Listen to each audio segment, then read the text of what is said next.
Partners, ಈ ವಿಡಿಯೋದಲ್ಲಿ ನಾವು ಝೋಹೋ ಬುಕ್ಸ್ನ ಲಾಸ್ಟ್ ಕಾನ್ಫಿಗರೇಷನ್ ಬಂದುಬಿಟ್ಟು ಐಟಮ್ ಕ್ರಿಯೇಷನ್ ಅಂತ ಹೇಳಿ. ಸೊ ಈ ವಿಡಿಯೋದಲ್ಲಿ ನಾವು ಐಟಮ್ ಕ್ರಿಯೇಷನ್ನ ಯಾವ ರೀತಿ ಮಾಡೋದು ಅಂತ ನೋಡೋಣ. ಐಟಮ್ ಅಂದರೆ ನೀವು ನಿಮ್ಮ ಬಿಸ್ನೆಸ್ಗೆ ಯೂಸ್ ಮಾಡೋ ಪ್ರಾಡಕ್ಟ್ ಆಗಿರ್ಬೋದು, ಗೂಡ್ಸ್ ಆಗಿರ್ಬೋದು, ಹಾಗೆ ನಿಮ್ಮ ಗ್ರಾಹಕರಿಗೆ ನೀಡುವ ಯಾವುದೇ ಸೇವೆಗಳು ಕೂಡ ಆಗಿರ್ಬೋದು. ಸೊ ನಿಮ್ಮ ಬಿಸ್ನೆಸ್ಗೆ ಬೇಕಾಗಿರೋ ಐಟಮ್ ಲಿಸ್ಟ್ಗಳನ್ನು ನೀವು ಕ್ರಿಯೇಟ್ ಮಾಡ್ಬೋದು. ಅದು ಯಾವ ರೀತಿ ಝೋಹೋ ಬುಕ್ನಲ್ಲಿ ಮಾಡೋದು ಅಂತ ಹೇಳಿ ಇವತ್ತಿನ ವಿಡಿಯೋದಲ್ಲಿ ತಿಳ್ಕೊಳ್ಳೋಣ. ಮೊದಲನೆಯದಾಗಿ ನಾನಿರೋ ಸ್ಕ್ರೀನ್ ಬಂದುಬಿಟ್ಟು ಝೋಹೋ ಬುಕ್ಸ್ನ ಡ್ಯಾಶ್ ಬೋರ್ಡ್. ಸೊ ಇಲ್ಲಿಗೆ ಸೈಡಿಗೆ ನೀವು ಆಪ್ಷನ್ಸ್ನ ನೋಡ್ಬೋದು. ಐಟಮ್ಸ್ ಅಂತ ಹೇಳಿ ಆಪ್ಷನ್ ಇದೆ, ಇದರ ಮೇಲೆ ಕ್ಲಿಕ್ ಮಾಡಿ. ಸೊ ಐಟಮ್ ಮೇಲೆ ಕ್ಲಿಕ್ ಮಾಡಬೇಕು. ಇಲ್ಲಿ ನೋಡ್ಬೋದು ನೀವು ಕ್ರಿಯೇಟ್ ಮಾಡ್ಕೊಂಡಿರೋ ಲಿಸ್ಟ್ಗಳು ನಿಮಗೆ ಶೋ ಆಗುತ್ತೆ. ಆಲ್ರೆಡಿ ನಾನು ಕ್ರಿಯೇಟ್ ಮಾಡಿರೋದ್ರಿಂದ ನನಗೆ ಲಿಸ್ಟ್ಗಳು ಶೋ ಆಗ್ತಾ ಇದೆ.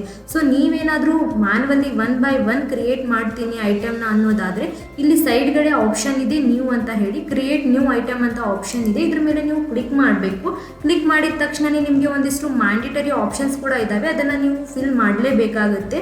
ಸೊ ನೇಮ್ ಹಾಕಬೇಕು, ಐಟಮ್ ನೇಮ್, ಹಾಗೆ ಟೈಪ್, ಗೂಡ್ಸ್ ಇದೆಯಾ ಸರ್ವಿಸ್ ಇದೆಯಾ ಸೆಲೆಕ್ಟ್ ಮಾಡ್ಕೋಬೋದು. ಹಾಗೆ ಯೂನಿಟ್, ಸೊ ಲಿಸ್ಟ್ಗಳಿದ್ದಾವೆ, ನಿಮ್ಮದು ಐಟಮ್ಗೆ ಸುಟೇಬಲ್ ಆಗೋ ಒಂದು ಯೂನಿಟ್ನ ನೀವು ಸೆಲೆಕ್ಟ್ ಮಾಡ್ಕೋಬೇಕು.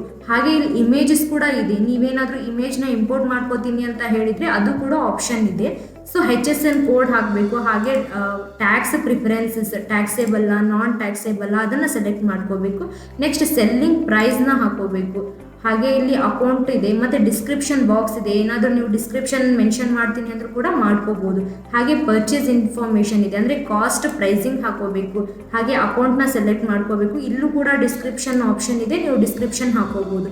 ಸೊ ಇದೆಲ್ಲ ಇನ್ಫಾರ್ಮೇಷನ್ ಆದಮೇಲೆ ಇಲ್ಲಿ ಡಿಫಾಲ್ಟ್ ಟ್ಯಾಕ್ಸ್ ರೇಟ್ನ ನಾನು ಸೆಟ್ ಮಾಡಿದ್ದೀನಿ. ಸೊ ಇದು ಆಲ್ರೆಡಿ ತೋರಿಸ್ತಾ ಇದೆ ಇಂಟ್ರಾ ಸ್ಟೇಟ್ ಟ್ಯಾಕ್ಸ್ ರೇಟ್ನ ಮತ್ತು ಇಂಟರ್ ಸ್ಟೇಟ್ ಟ್ಯಾಕ್ಸ್ ರೇಟ್ನ. ಇವೆಲ್ಲ ಇನ್ಫಾರ್ಮೇಷನ್ ಆದಮೇಲೆ ನೀವು ಸೇವ್ ಮಾಡಿದರೆ ಸೊ ನಿಮ್ಮ ಐಟಮ್ ಕೂಡ ಕ್ರಿಯೇಷನ್ ಆಗುತ್ತೆ. ಅದು ಕ್ರಿಯೇಟ್ ಆಗಿರೋ ಐಟಮು ಇಲ್ಲಿ ಲಿಸ್ಟಲ್ಲಿ ನಿಮಗೆ ಶೋ ಆಗುತ್ತೆ. ಸೊ ಈಗ ಇದು 1 by 1 ಆಯಿತು. ಸೊ ಇವಾಗ ಬಲ್ಕಲ್ಲಿ ಯಾವ ರೀತಿ ಮಾಡೋದು ಅಂತ ಹೇಳಿ ನಿಮಗೆ ತೋರಿಸ್ತೀನಿ. ಅದು ಕೂಡ ಝೋಹೋ ಬುಕ್ಸ್ನಲ್ಲಿ ಅವೈಲೇಬಲ್ ಇದೆ. ಇಲ್ಲಿ 3 ಡಾಟ್ಸ್ ನಿಮಗೆ ಕಾಣಿಸ್ತಾ ಇದೆ ಮೋರ್ ಆ್ಯಕ್ಷನ್ಸ್ನಲ್ಲಿ. ಇಲ್ಲಿ ಕ್ಲಿಕ್ ಮಾಡಿದರೆ ಸೊ ಇಂಪೋರ್ಟ್ ಅಂತ ಆಪ್ಷನ್ ಇದೆ. ಸೊ ಇಲ್ಲಿ ಇಂಪೋರ್ಟ್ ಐಟಮ್ಸ್ ಮಾಡ್ಬೋದು, ಓಪನಿಂಗ್ ಸ್ಟಾಕ್ಸ್ ಮಾಡ್ಬೋದು, ಹಾಗೆ ಇಮೇಜಸ್ ಕೂಡ ನೀವು ಇಂಪೋರ್ಟ್ ಮಾಡ್ಬೋದು. ಸೊ ಇಂಪೋರ್ಟ್ ಐಟಮ್ಸ್ ನಿಮ್ದೇನಾದರೂ ಬಲ್ಕಲ್ಲಿ ಇದ್ದರೆ ಐಟಮ್ಸ್ ನೀವು ಅದನ್ನು ಕೂಡ ಇಂಪೋರ್ಟ್ ಮಾಡ್ಕೋಬೋದು.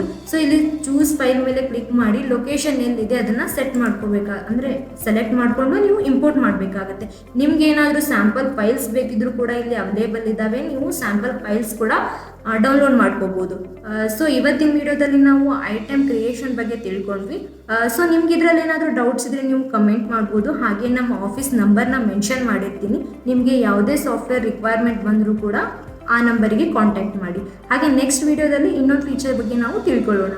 Thank you.